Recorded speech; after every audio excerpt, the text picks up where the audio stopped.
WWE, the Smackdown series had a pretty successful run on the PlayStation and its successor, the PlayStation 2.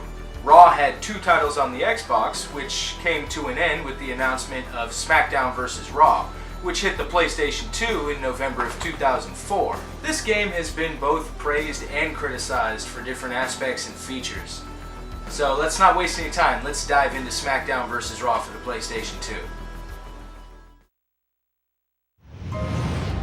Generations.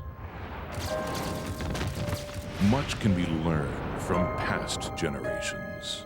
For past generations write history. They become history. I really like the way they did the intro here. It's a montage of previous SmackDown game footage with a narrator discussing the past. He then talks about the new generation, followed by clips of the current game. It's SmackDown versus Raw! Sports entertainment will never be the same! This is clearly before the WWE went PG. This intro consists of sex, violence, and rock and roll, and honestly, that's the formula that worked best for the company. But I'm not here to state my opinion on the past and current product, so I'll get back to the game. The game will ask you after the intro what your favorite WWE brand is. What you select will affect the way the in-game menus appear. I selected Raw here, and as you can see, the interface closely resembles that of an episode of Raw. They also kept with the in-game models appearing on screen, only this time they stuck to Divas Only.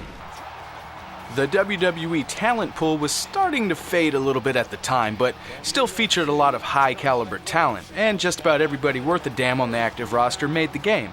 There's also a larger list of legends in the game, most of which need to be unlocked. The entrances in the game look really good, but not much has changed to distinguish them from the past few games in the series.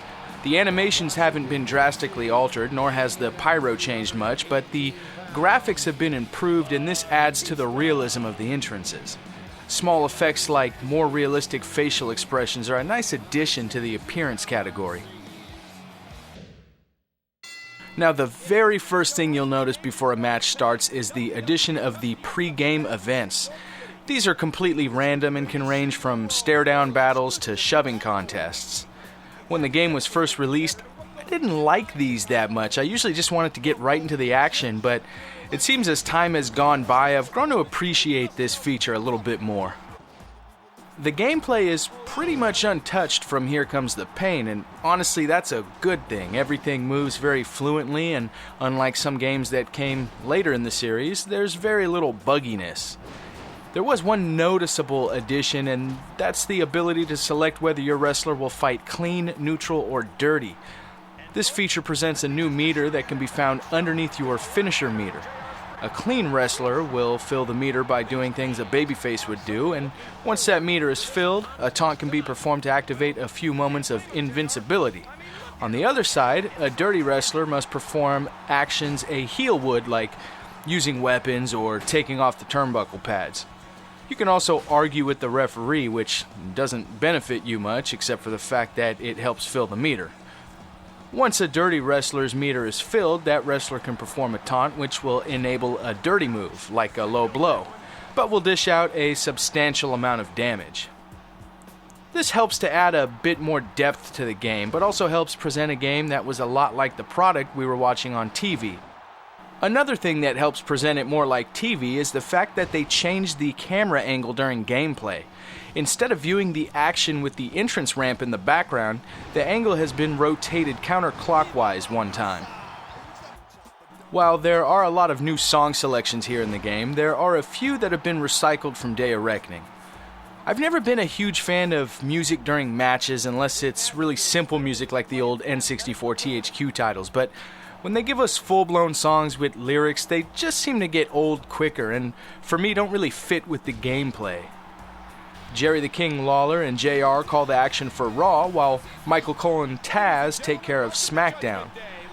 There are quite a bit of long, awkward pauses, but I really like the new commentary they recorded for the game. The game does not disappoint with the amount of match types. Hell in a Cell is just as fun as ever, only this time around it's really easy to go tumbling off of the top, so you'll want to stay away from the edge. Royal Rumble has finally seen its first major change since the first game in the series.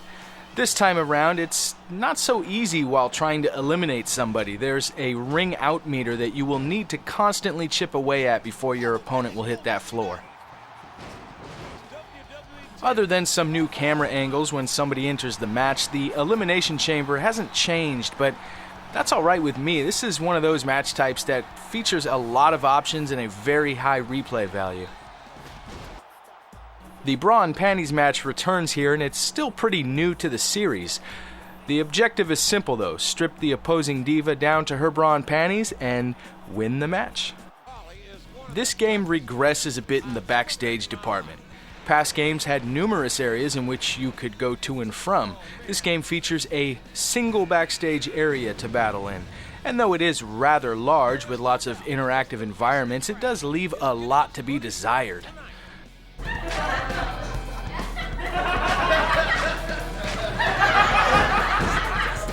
To be fair, there is another backstage area, but it's specific to one match type only, and that's the parking lot brawl. This stage was inspired by the infamous match between Guerrero and Cena on SmackDown. I really appreciate all of the interactive environments here. You can smash opponents' heads into windows, throw them into limos, and slam their heads with car hoods. There's also an 18-wheeler nearby that you can fly from. This is a match type I had a lot of fun with back when this game came out. Create a Wrestler is where this game really let me down. I mean, really, look how bad these models look. I know they were never that great to begin with, but with in-game models constantly being overhauled to look more realistic, the created models need to be addressed as well.